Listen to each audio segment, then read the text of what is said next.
నమస్కారం. అలనాటి అమ్మ రుచులకు స్వాగతం. ఇంట్లో టిఫిన్ కోసం వెతుకుతానరా?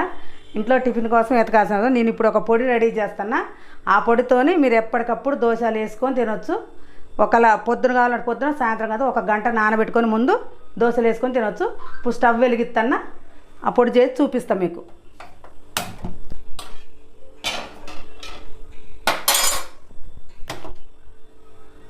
తయారు చేసుకోవడానికి, దోశల పొడి తయారు చేసుకోవడానికి కావలసిన పదార్థాలు: 1 కప్పు బియ్యం, అరకప్పు మినప్పప్పు, పావు కప్పు సగ్గుబియ్యం, 1 చెంచా మెంతులు. ఇవన్నీ మంచిగా దోరగా వేయించుకోవాలి. స్టవ్ వెలిగించా, ఇప్పుడు వేయించుకుంటా. చూడండి, కప్పు పోసా. ఇదిగో అరకప్పు అవి సిమ్లో పెట్టుకొని దోరగా వేయించుకోవాలి వీటిని.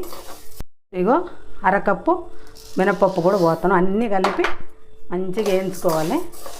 ఇగో సగ్గుబియ్యం, ఇగో చూడండి సగ్గుబియ్యం. ఇగో మెంతులు అన్నీ వేసుకొని మంచిగా చెమ్మంతా శుభ్రంగా తడి లేకుండా మంచిగా వేయించుకోవాలి. మరి బాగా వేయించుకోవాల్సిన అవసరం కూడా లేదు. ఇలా వేయించుకోండి. ఇట్లా మరి ఎక్కువ వేగినా కానీ బాగోదు. ఇట్లా వేగితే చాలు. చూడండి వేగినాయి మంచిగా. బంద్ చేసుకున్నాం. బంద్ చేసుకొని చల్లారి పెట్టుకొని పొడి చేసుకున్నాం.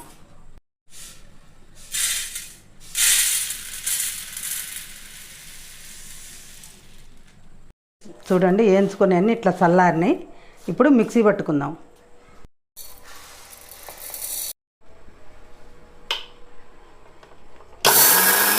ఇదిగోండి ఇలా పొడి చేసుకొని స్టోర్ చేసుకోండి.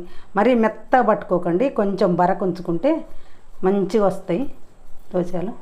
ఇగో ఇలా పట్టుకోవాలి. ఇక చూడండి ఇట్లా మెత్తగా కొంచెం పట్టుకోండి. మీకు ఏమైనా బరకు అనిపిస్తే జల్లెడ పట్టుకొని మళ్ళీ ఏమైనా బరకు ఉంటే అది పట్టుకోండి. ఇప్పుడు మాకైతే మంచిగా ఉంది, మెత్తనే వచ్చింది. ఇలా పొడి అయింది. 1 గంట నానబెట్టి మీకు దోశలు వేసి చూపిస్తా. ఇగో మిక్సీ పట్టుకున్న పొడి ఇగో గంట నానబెట్టి ఇగో ఇలా దోశ పిండిలాగా కలిపా. కొంచెం మజ్జిగ కూడా వేసుకోండి. కొద్దిగా పుల్లగా కావాలంటే కొంచెం పెరుగు వేసుకొని మజ్జిగలా చేసుకొని పోసుకోండి. వద్దనుకుంటే డైరెక్ట్ కలుపుకోండి. ఇగో ఇలా కలుపుకోండి. ఇలా దోశ పిండిలాగా కలపండి. ఇట్లా కలిపి ఇప్పుడు మనం దోశ వేసుకుందాం.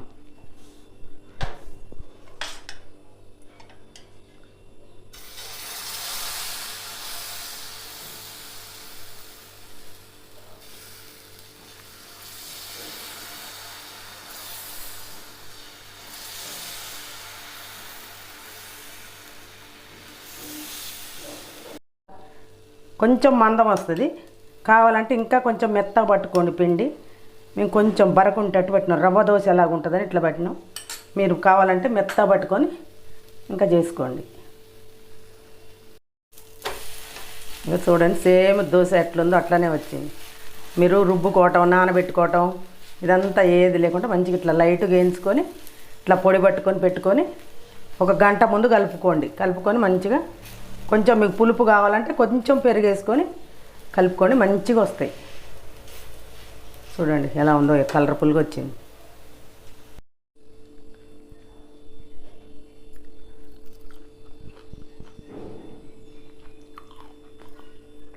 బాగుందండి, చాలా టేస్ట్ ఉంది. ఈరోజు ఇగో అప్పటికప్పుడు పొడి కలుపుకొని చేసుకున్న దోశ 1 గంట ముందు కలుపుకొని చేసుకోండి. ఈ దోశ మీరు చేసుకోవాలనుకుంటే షేర్ చేయండి, లైక్ చేయండి, సబ్స్క్రైబ్ చేయండి. మరొక వీడియోతో మళ్ళీ కలుద్దాం.